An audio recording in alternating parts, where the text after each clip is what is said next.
ಬಂಧುಗಳೇ, ಹೇಗಿದ್ದಾರೆ ಎಲ್ಲರೂ? ಸ್ನೇಹಿತರೆ, ನೀವೆಲ್ಲರೂ ಕೂಡ ನೋಡ್ತಾ ಇದ್ದೀರಾ, ದರ್ಶನ್ ಸರ್ ಇವತ್ತು ಜೈಲಿಗೆ ಹೋಗಿರ್ತಕ್ಕಂಥ ಒಂದು ಪರಿಸ್ಥಿತಿ ಯಾಕೆ ಆಯಿತು, ಹೀಗೆ ಏನಾಯಿತು ನೋಡಿ. ಸತತ ಈಗಾಗಲೇ 3 ವರ್ಷ ಆಗ್ತಾ ಬರ್ತಾ ಇದೆ ದರ್ಶನ್ ಸರ್ ಜೈಲಿಗೆ ಹೋಗಿ.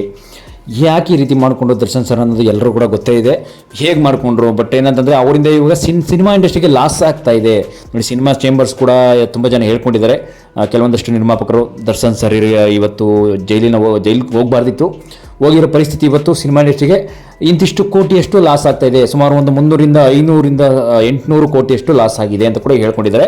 ಬಟ್ ಅದ್ರ ಬಗ್ಗೆ ಇಂಚಿಂಚು ಮಾಹಿತಿಯನ್ನು ತಿಳ್ಕೊಳ್ಳೋಣ. ಅದಕ್ಕೂ ಮೊದಲು ನಮ್ಮ ಚಾನಲ್ ಫಸ್ಟ್ ಟೈಮ್ ನೋಡ್ತಾ ಇದ್ದೀವಿ, ದಯವಿಟ್ಟು ಸಬ್ಸ್ಕ್ರೈಬ್ ಮಾಡಿ ನೋಡಿ. ಸದಾ ನಿಮ್ಮ ಅವಕಾಶ ಬೆಂಬಲ ಹೀಗೆ ಇರಲಿ.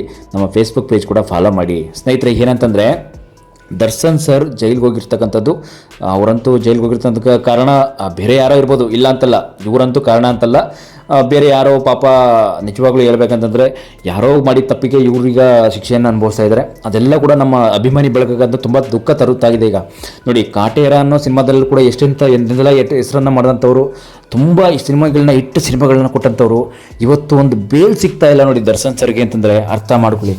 ನೋಡಿ, ಎಷ್ಟು ಕೋಟಿ ದುಡ್ಡು ಇದ್ದರೆ ಏನು, ಕೋರ್ಟಿಗೆ ಮಾತ್ರ ದಯವಿಟ್ಟು ಅಲಿಬೇಡಿ. ಯಾಕೆಂದರೆ ನಾನು ಕೂಡ ನಮ್ಮ ಅಭಿಮಾನಿಗಳಿಗೆ ಅಂತಲ್ಲ, ಎಲ್ಲ ಜನರಿಗೂ ಕೂಡ ನಾನು ಹೇಳೋದೇ ಇಷ್ಟೇ, ದಯವಿಟ್ಟು ನೀವು ತಪ್ಪು ಮಾಡಿ ಏನಾದ್ರು ಒಂದು ತಗಲಾಕೊಂಡು ಕೋರ್ಟು ಕಚೇರಿ ಜೈಲು ಅಂತ ಕೂಡ ಅಲಿಬೇಡಿ. ಯಾಕೆಂದರೆ ನೋಡಿ, ಈಗ ದರ್ಶನ್ ಸರ್ ಪರಿಸ್ಥಿತಿ ಇವತ್ತು ಎಲ್ಲಿಗೆ ಹೋಗ್ತಾ ಇದೆ ಅಂದರೆ, ದಯವಿಟ್ಟು ಯಾಕೆ ಈ ರೀತಿ ಮಾಡ್ಕೋಬೇಕು ಅಂದರೆ, ನಾವು ಕಲಿಬೇಕಾದಂಥ ಬುದ್ಧಿ ಅಂತಂದರೆ ದರ್ಶನ್ ಸರ್ ನೋಡಿ ಕಲಿಬೇಕು ನಿಜವಾಗ್ಲು. ಯಾಕೆಂದರೆ ದರ್ಶನ್ ಸರ್ ಈಗ ಇವತ್ತು ಜೈಲು ಹೋಗಿರೋ ಪರಿಸ್ಥಿತಿ ಒಂದು ನೋಡಿ. ಪ್ರಜ್ವಲ್ ರೇವಣ್ಣ ಅವರು ಕೂಡ ತಪ್ಪು ಮಾಡಿದ್ದಕ್ಕೆ ಯಾವ ಥರ ಪರಿಸ್ಥಿತಿ ಬಂತು, ಅವ್ರ ತಂದೆ, ಅವರ ಚಿಕ್ಕಪ್ಪ ಎಲ್ಲ CM ಆದರೂ ಕೂಡ PM ಆದರೂ ಕೂಡ ಏನೂ ಸಿಗ್ತಾ ಇಲ್ಲ. ಅವರ ತಂದೆ ಮಾಜಿ CM ಕುಮಾರಸ್ವಾಮಿ, ಅಂದರೆ ಅವರ ಚಿಕ್ಕಪ್ಪ ಅನ್ನೋರು ಕುಮಾರಸ್ವಾಮಿ ಅವರು ಮಾಜಿ CM ಆಗಿದ್ದರು. ಬಟ್ ಏನೇ ಆದರೂ ಮಂತ್ರಿಗಳಾಗಿದ್ದರೂ ಕೂಡ ಅವ್ರ ತಂದೆ ಏನು ಕೂಡ ಬೇಲೆ ಸಿಗ್ತಾ ಇಲ್ಲ ಅಂತಂದರೆ ಕೋರ್ಟಿಂದ. ನೀವು ಅರ್ಥ ಮಾಡ್ಕೋಬೇಕಾದ್ದು ಏನು ನೋಡಿ, ಇಲ್ಲೇ ನೋಡಿ ಅರ್ಥ ಮಾಡ್ಕೋಬೇಕಂದ್ರೆ ಪ್ರಜ್ವಲ್ ರೇವಣ್ಣ ವಿಷಯ ಮಾತ್ರ ಅಂತಲ್ಲ, ದರ್ಶನ್ ಸರ್ ವಿಷಯದಲ್ಲೂ ಅಷ್ಟೇ. ಎಷ್ಟೇ ಪೊಲೀಸ್ ಸೆಕ್ಯೂರಿಟಿ ಕೂಡ ಇದ್ದರೂ ಕೂಡ ಅಷ್ಟೇ ನೋಡಿ, ದರ್ಶನ್ ಸರ್ಗೆ ಇವತ್ತು ಒಂದು ಬೆಲೆನೇ ಇಲ್ಲ. ಅವಾಗಿತ್ತು, ಹಿಂದೆ ಬೆಲೆ ಇತ್ತು, ಅಭಿಮಾನಿ ಬಳಗ ಇತ್ತು, ಈಗಲೂ ಕೂಡ ಅಭಿಮಾನಿ ಬಳಗ ಇದೆ, ಒಂದು ಬೆಲೆ ಕಟ್ಟೋದಾಗೋಷ್ಟು ದೊಡ್ಡದಿದೆ. ಆದರೆ ಈಗಿರ್ತಕ್ಕಂಥ ದರ್ಶನ್ ಸರ್ಗೆ ಇರ್ತಕ್ಕಂಥ ಒಂದು ಪರಿಸ್ಥಿತಿ ದಯವಿಟ್ಟು ಯಾರಿಗೂ ಬೇಡ ಅಂತಕ್ಕಂಥ ಒಂದು ಪರಿಸ್ಥಿತಿ ಬಂದುಬಿಟ್ಟಿದೆ. ಯಾಕೆ ಅಂತಂದರೆ ದಯವಿಟ್ಟು ನೀವು ಕೂಡ ಅಷ್ಟೇ ದರ್ಶನ್ ಸರ್ನ ಒಂದು ಪರಿಸ್ಥಿತಿಯನ್ನು ನೆನೆಸ್ಕೊಂಡು ಜೀವನ ಪೂರ್ತಿ ಒಂದು ಮರೆಯಲಾಗದಂಥ ಒಂದು ಘಟನೆ ಅಂತಂದರೆ ಅದು ದರ್ಶನ್ ಸರೇ. ಯಾಕೆ ಅಂತಂದರೆ ಅವ್ರಿಗೆ ಅಲಿತಾ ಇರ್ತಕ್ಕಂಥ ಒಂದು ಕೋರ್ಟು ಕಚೇರಿ ಅಂತ ಅಲಿತಾ ಇರ್ತಕ್ಕಂಥ ಒಂದು ಪರಿಸ್ಥಿತಿ, ಮತ್ತು ಸಿನಿಮಾ ಇಂಡಸ್ಟ್ರಿಗೆ ಆಗ್ತಕ್ಕಂಥ ಲಾಸು, ಇದೆಲ್ಲ ನಿಮಗೆ ಗೊತ್ತಿಲ್ಲ ಅನಿಸುತ್ತೆ. ಬಟ್ ಸಿನಿಮಾ ಇಂಡಸ್ಟ್ರಿಗೆ ಏನು ಲಾಸ್ ಆಗ್ತಾಯಿದೆ ಅಂತಂದರೆ ನಾನು ಬಿಡಿಸಿ ಹೇಳ್ತೀನಿ ನೋಡಿ. ಸಿನಿಮಾ ಇಂಡಸ್ಟ್ರಿಯಲ್ಲಿ ದರ್ಶನ್ ಸರ್ಗೆ ಇರ್ತಕ್ಕಂಥ ಒಂದಷ್ಟು ಬಳಗ ಏನಿದೆ, ಅಭಿಮಾನಿ ಬಳಗ, ಅದು ಬೇರೆ ಯಾರಿಗೂ ಇಲ್ಲ. ನಿಜಕ್ಕೂ ಆ ಥರ ಒಂದು ಅಭಿಮಾನಿ ಬಳಗವನ್ನು ಕಟ್ಟಬೇಕು ಅಂತಂದರೆ 25ರಿಂದ 30 ವರ್ಷ ಸತತ ಕಷ್ಟಪಟ್ಟಿದ್ದೀನಿ ದರ್ಶನ್ ಸರ್ ಅಂತ ಹೇಳ್ಕೊಂಡ್ರು ನೋಡಿ. ದರ್ಶನ್ ಸರ್ ತುಂಬ ಇಂಟರ್ವ್ಯೂಲ್ಲಿ ಹೇಳ್ಕೊಂಡಿದ್ದಾರೆ, ನಾನು ಈ ಸಾಮ್ರಾಜ್ಯವನ್ನು ಕಟ್ಟೋದಕ್ಕೆ 25 ವರ್ಷ ತೊಗೊಂಡಿದ್ದೀನಿ ನೋಡಿ. ನಾನು ಈ ಸಾಮ್ರಾಜ್ಯವನ್ನು ಕಟ್ಟೋದಕ್ಕೆ 25 ವರ್ಷ ತೊಗೊಂಡಿದ್ದೀನಿ. ನೀವು ಅಷ್ಟೇ ದಯವಿಟ್ಟು ಅಭಿಮಾನಿಗಳಂತ ಯಾರಿದ್ದೀರಾ ದಯವಿಟ್ಟು ಸಪೋರ್ಟ್ ಮಾಡಿ ದರ್ಶನ್ ಸರ್ಗೆ. ಯಾಕೆಂದರೆ ಆದಷ್ಟು ಬೇಗ ಅಭಿಮಾನಿಗಳು ನಮ್ಮ ದರ್ಶನ್ ಸರ್ನ ಆಚೆ ಕರ್ಕೊಂಬರೋಣ. ಯಾಕೆಂದರೆ ಸಿನಿಮಾ ಇಂಡಸ್ಟ್ರಿಯಲ್ಲಿ ದರ್ಶನ್ ಸರ್ ಸಿನಿಮಾ ಮಾಡದೇ ಇರೋದಕ್ಕೆ ತುಂಬ ಕೋಟಿ ಲಾಸ್ ಆಗ್ತಾಯಿದೆ. ಅದರಲ್ಲೂ ಕೂಡ ಒಂದು 300ರಿಂದ 500 ಕೋಟಿ ಈಗಾಗಲೇ ಲಾಸ್ ಆಗಿರ್ತಕ್ಕಂಥದ್ದು ಅಂತ ಕೂಡ ಸುದ್ದಿ ಕೂಡ ಹರಿದಾಡ್ತಾ ಇದೆ ಸೋಷಿಯಲ್ ಮೀಡಿಯಾದಲ್ಲಿ. ಬಟ್ ಏನಂತಂದರೆ 300ರಿಂದ 500 ಕೋಟಿ ಯಾಕೆ ಲಾಸ್ ಆಗ್ತಾ ಇದೆ ಅಂದರೆ, ಈಗ ನೋಡಿ ದರ್ಶನ್ ಸರ್ ಒಂದು ವರ್ಷಕ್ಕೆ ಮಿನಿಮಮ್ ಇಲ್ಲ ಅಂದ್ರೂ ಕೂಡ ಒಂದು 3ರಿಂದ 5 ಸಿನಿಮಾ ಆದರೂ ಮಾಡೇ ಮಾಡ್ತಾರೆ. ಒಂದು ವರ್ಷಕ್ಕೆ 5 ಸಿನಿಮಾ ಮಿನಿಮಮ್ ಮಾಡೇ ಮಾಡ್ತಾರೆ. ಬಟ್ 5 ಸಿನಿಮಾದಿಂದ ಕೂಡ ಎಷ್ಟೊಂದಂದರೆ ಮಿನಿಮಮ್ ಒಂದು ಬಜೆಟ್ ಅಂತ ಇರುತ್ತೆ. ಆ ಬಜೆಟ್ ಅದು 100 ಕೋಟಿ ಆಗ್ಬೋದು, 300 ಕೋಟಿ ಆಗ್ಬೋದು, 50 ಕೋಟಿ ಆಗ್ಬೋದು, ಇಷ್ಟು ಕೋಟಿ ಅಂತ ಬಜೆಟ್ ಇದ್ದೇ ಇರುತ್ತೆ. ಅಷ್ಟು ಕೋಟಿ ಬಜೆಟ್ ಮಾಡಿರ್ತಕ್ಕಂಥ ಸಿನಿಮಾಗಳು ರಿಲೀಸ್ ಆಗ್ತಾ ಇಲ್ಲ. ಮತ್ತು ಸಿನಿಮಾ ಮಾಡೋಕ್ಕೂ ಕೂಡ ದರ್ಶನ್ ಸರ್ ಈಗ ಇಲ್ಲ. ದರ್ಶನ್ ಸರ್ ಇಲ್ಲದೇ ಇರೋದ್ರಿಂದ ಜೈಲಿನ ಪರಿಸ್ಥಿತಿ ಆಗಿರೋದಕ್ಕೆ ಕಾರಣ ಈಗ, ಅಂದರೆ ಜೈಲೊಳಗಡೆ ಹೋಗಿರೋದಕ್ಕೆ ಕಾರಣ ಈಗ ಇನ್ನು ತಪ್ಪಿನ ಮೇಲೆ.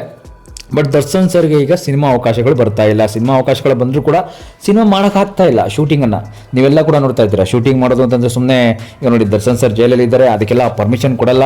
ಅದು ಅಲ್ಲದೆ ಲಾಸ್ಟ್ ಟೈಮ್ ಡೆವಿಲ್ ಏನೋ ಕಂಪ್ಲೀಟ್ ಮಾಡೋದಕ್ಕೆ ಮಾತ್ರ ಕೋರ್ಟ್ ಪರ್ಮಿಷನ್ ಕೊಟ್ಟಿದ್ದಷ್ಟೇ. ಬಟ್ ನೋಡಿ, ಈಗ ಎಷ್ಟು ವರ್ಷಗಳಾಗ್ತು, 2024ರಿಂದ 26 ಈಗ 2ರಿಂದ 3 ವರ್ಷ ಆಗ್ತಾ ಬಂದುಬಿಟ್ಟಿದೆ ದರ್ಶನ್ ಸರ್ ಜೈಲಿಗೆ ಹೋಗಿ. ಇನ್ನೂ ಕೂಡ ಒಂದು ಅಂದರೆ ನಮ್ಮಲ್ಲ ಇದಕ್ಕೆ ಬರ್ತಾ ಇಲ್ಲ, ಒಂದು ಕಂಪ್ಲೀಟೇ ಆಗ್ತಾ ಇಲ್ಲ ಇನ್ನೂ. ಅಂದರೆ ದರ್ಶನ್ ಸರ್ ಜೈಲಿಗೆ ಹೋಗಿ ಅದು ತೀರ್ಮಾನ ಬಗೆಹರಿತಾ ಇಲ್ಲ ಕೋರ್ಟಲ್ಲಿ. ಯಾಕೆ ಕೋರ್ಟು ಅಂತೂ ತಮ್ಮ ವಿಚಾರಣೆಯನ್ನು ಮುಂದೆ ಹಾಕೊಂಡು ಹೋಗ್ತಾ ಇರುತ್ತೆ. ಇನ್ನೂ 10 ವರ್ಷ ಆಗ್ಬೋದು, 5 ವರ್ಷ ಆಗ್ಬೋದು, 3 ವರ್ಷ ಆಗ್ಬೋದು, ಹೇಳೋಕ್ಕಾಗಲ್ಲ. ಇಲ್ಲ ನಾಳೆನೇ ಒಂದು ಕೋರ್ಟ್ ಅರ್ಜಿ ವಿಚಾರಣೆ ಬರ್ಬೋದು, ಹೇಳೋಕ್ಕಾಗಲ್ಲ. ಬಟ್ ಆದರೂ ನೋಡಿ, ದರ್ಶನ್ ಸರ್ ಇಲ್ಲದೇ ಇರೋದ್ರಿಂದ ಇವತ್ತು ಪರಿಸ್ಥಿತಿ, ಸಿನಿಮಾ ಇಂಡಸ್ಟ್ರಿ ಪರಿಸ್ಥಿತಿ ಯಾವತ್ತೂ ಅಂದರೆ ನಿಂತೋಗ್ತಾ ಇದೆ. ಎಷ್ಟೋ ಜನ ಅಭಿಮಾನಿಗಳು ಸಿನಿಮಾ ಥಿಯೇಟ್ರಿಗೆ ಬರ್ತಾ ಇಲ್ಲ ನೋಡೋದಕ್ಕೆ. ನೀವೆಲ್ಲ ನೋಡ್ತಾ ಇರ್ತೀರಾ, ಎಷ್ಟೋ ಜನ ಅಭಿಮಾನಿಗಳು ಸಿನಿಮಾ ಥಿಯೇಟ್ರಿಗೆ ಯಾಕೆ ಬರ್ತಾ ಇಲ್ಲ ಅಂದರೆ, ಈಗ ದರ್ಶನ್ ಸರ್ ಇರೋದ್ರಿಂದ ಬರ್ತಾ ಇದ್ರು. ಮೊದಲೆಲ್ಲ ದರ್ಶನ್ ಸರ್ ಎಂಟ್ರಿ ಕೊಡ್ತಾ ಇದ್ರು, ಎಲ್ಲರೂ ಕೂಡ ಅಭಿಮಾನಿಗಳಿಗೆ ಎಂಟ್ರಿಗೆ ಬಂದುಬಿಡ್ತಿದ್ರು. ಆ ರೀತಿ ಇತ್ತು ಒಂದು ಕ್ರೇಜ್ ಅಂದರೆ ದರ್ಶನ್ ಸರ್ಗೆ ಅಭಿಮಾನಿ ಅಂತಂದರೆ. ಬಟ್ ಇವಾಗ ಯಾರು ಕೂಡ ಬರ್ತಾ ಇಲ್ಲ ಥಿಯೇಟ್ರಿಗೆ, ಅಷ್ಟು ಯಾರು ಕೂಡ ಯಾವ ಹೊಸ ಹೊಸ ಕಲಾವಿದರು ಸಿನಿಮಾವನ್ನು ನೋಡ್ತಾ ಇಲ್ಲ. ಯಾಕೆಂದರೆ ಆ ಥರ ಇದೆ ಸಿನಿಮಾ ಇಂಡಸ್ಟ್ರಿ. ಹಿಂದೆ ಆ ಥರ ಇತ್ತು. ಈಗ ನೋಡಿ, ಅಣ್ಣವರು ಬಿಟ್ಟರೆ ನಮ್ಮ ದರ್ಶನ್ ಸರ್ ಲೆವೆಲ್ಗೆ ಬೆಳೀತಾ ಇರೋ ಒಂದು ಹೆಸರಿತ್ತು. ಅಣ್ಣವ್ರಿಗೆ ಇರ್ತಕ್ಕಂಥ ಹೆಸರು ಇವ್ರಿಗೂ ಕೂಡ ಇತ್ತು, ಇಲ್ಲ ಅಂತಲ್ಲ. ಬಟ್ ಆದರೂ ಕೂಡ ಈಗ ದರ್ಶನ್ ಸರ್ ಇಲ್ಲದೆ ಇರ್ತಕ್ಕಂಥ ಒಂದು ಪರಿಸ್ಥಿತಿ ಅಭಿಮಾನಿಗಳಿಗೆ ಮಾತ್ರ ಅಲ್ಲ, ಸಿನಿಮಾ ಇಂಡಸ್ಟ್ರಿಗೂ ಒಂದು ತೊಡೆಯನ್ನು ತಟ್ಟಿದೆ ಅಂತ ಹೇಳ್ಬೋದು. ಯಾಕೆಂದರೆ ಒಂದು ಒದೆ ಬಿದ್ದಿದೆ ಸಿನಿಮಾ ಇಂಡಸ್ಟ್ರಿಗೆ.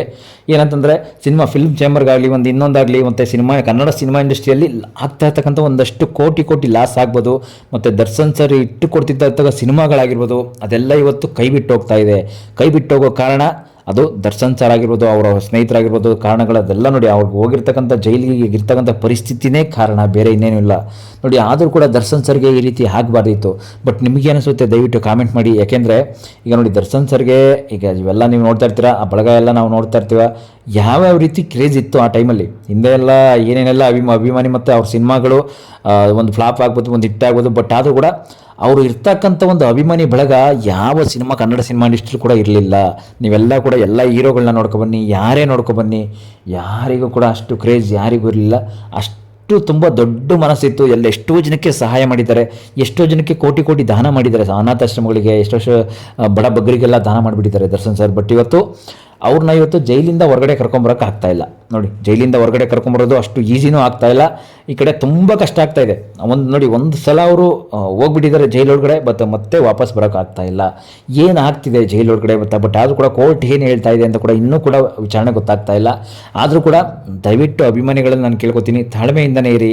ದಯವಿಟ್ಟು ಆತರ ಪಡೋಕೆ ಹೋಗ್ಬಿಡಿ. ಯಾಕೆ ಅಂತಂದರೆ ದರ್ಶನ್ ಸರ್ ಖಂಡಿತ ಬಿಡುಗಡೆ ಆಗೇ ಆಗ್ತಾರೆ. ನಮ್ಮ ಕನ್ನಡ ಚಿತ್ರರಂಗಕ್ಕೆ ದರ್ಶನ್ ಸರ್ ಬೇಕೇ ಬೇಕು.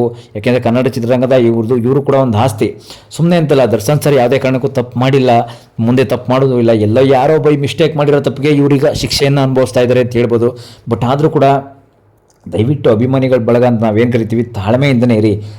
ನೀವೇ ನಿಮ್ಮ ಮೈ ಮೇಲೆ ಎಳ್ಕೊಂಬೇಡಿ ನಿಮ್ಮ ವಿಷಯನ. ಯಾಕೆಂತಂದರೆ ಅಂಥದ್ದೆಲ್ಲ ನಿಜಕ್ಕೂ ದರ್ಶನ್ ಸರ್ ಬಗ್ಗೆ ಇನ್ನೊಂದಷ್ಟು ಆಸಕ್ತಿ ವಿಷಯ ಅಂತಂದರೆ ಬಂದೇ ಬರ್ತಾರೆ. ಖಂಡಿತ ಒಳ್ಳೆ ಟೈಮ್ ಬರುತ್ತೆ ಅವ್ರಿಗೂ ಕೂಡ.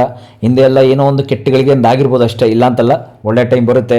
ಯಾಕೆಂದರೆ ದೇವರು ಅಂತನೂ ಒಬ್ಬ ಮೇಲಿದ್ದಾನೆ ಅಂತಂದರೆ ಅವನೊಬ್ಬ ಕಾಪಾಡ್ತಾನೆ ದರ್ಶನ್ ಸರ್ನ. ದರ್ಶನ್ ಸರ್ ನಿಜಕ್ಕೂ ಬಿಡುಗಡೆ ಆಗೇ ಆಗ್ತಾರೆ. ಯಾಕೆ ಅಂತಂದರೆ ಬಿಡುಗಡೆ ಆಗುವಂಥ ಒಂದು ಮೂಮೆಂಟು ಇನ್ನೇನು ಒಂದು 2-3 ತಿಂಗಳು ಹತ್ರದಲ್ಲೂ ಇದೆ ಅಂತ ಕೂಡ ಎಷ್ಟೋ ಜನ ಹೇಳ್ತಾ ಇದ್ದಾರೆ. ಬಟ್ ಕೋರ್ಟ್ ಇನ್ನೂ ಕೂಡ ತೀರ್ಪು ಕೊಟ್ಟಿಲ್ಲ, ಲಾಯರ್ ಕೂಡ ಏನೂ ಕೂಡ ಅಪ್ಡೇಟ್ ಕೊಟ್ಟಿಲ್ಲ. ಅದರಿಂದ ಬಂದೇ ಬರುತ್ತೆ ಖಂಡಿತ ಒಳ್ಳೆ ಕಾಲ. ದಯವಿಟ್ಟು ಆದಷ್ಟು ದರ್ಶನ್ ಸರ್ಗೆ ತಲುಪೋರ್ಗೂ ಕೂಡ, ಅವ್ರ ಫ್ಯಾಮಿಲಿ ಕೂಡ ನೋಡಲಿ, ತಲುಪೋರ್ಗೂ ಎಲ್ಲರೂ ಕೂಡ ಶೇರ್ ಮಾಡಿ, ಕಾಮೆಂಟ್ ಮಾಡಿ, ಲೈಕ್ ಮಾಡಿ. ಮತ್ತು ನಿಮಗೆ ಅನಿಸುತ್ತೆ ಕೂಡ ಕಾಮೆಂಟ್ಸ್ ಮಾಡಿ. ನಿಮ್ಗೆ ಏನಿಸುತ್ತೆ ದರ್ಶನ್ ಸರ್ ಬಗ್ಗೆ, ದರ್ಶನ್ ಸರ್ ಮಾಡ್ತಿರೋದು ಕೂಡ ಸರಿನಾ ತಪ್ಪ, ಮತ್ತು ದರ್ಶನ್ ಸರ್ ಬಿಡುಗಡೆ ಆಗಬೇಕು, ನಮ್ಮ ಕನ್ನಡ ಇಂಡಸ್ಟ್ರಿಗೆ ಬೇಕೇ ಬೇಕು ಅಂತನ್ನೋರು ಕೂಡ ಎಷ್ಟೆಷ್ಟು ಜನ ಇದ್ದೀರಾ ನೋಡೋಣ, ಕಾಮೆಂಟ್ ಮಾಡಿ. ಯಾಕೆ ಅಂತಂದರೆ ಕಾಮೆಂಟ್ ಮಾಡ್ತಕ್ಕಂಥದ್ದು ನಮಗೂ ಕೂಡ ತುಂಬ ಒಳ್ಳೆಯದೇ. ಎಷ್ಟು ಬರಲಿ ಕಾಮೆಂಟ್, ಒಳ್ಳೊಳ್ಳೆ ಕಾಮೆಂಟ್ಗಳು ಬರಲಿ, ನೋಡ್ಕೊಳ್ಳೋಣ ಆಮೇಲೆ. Thank you.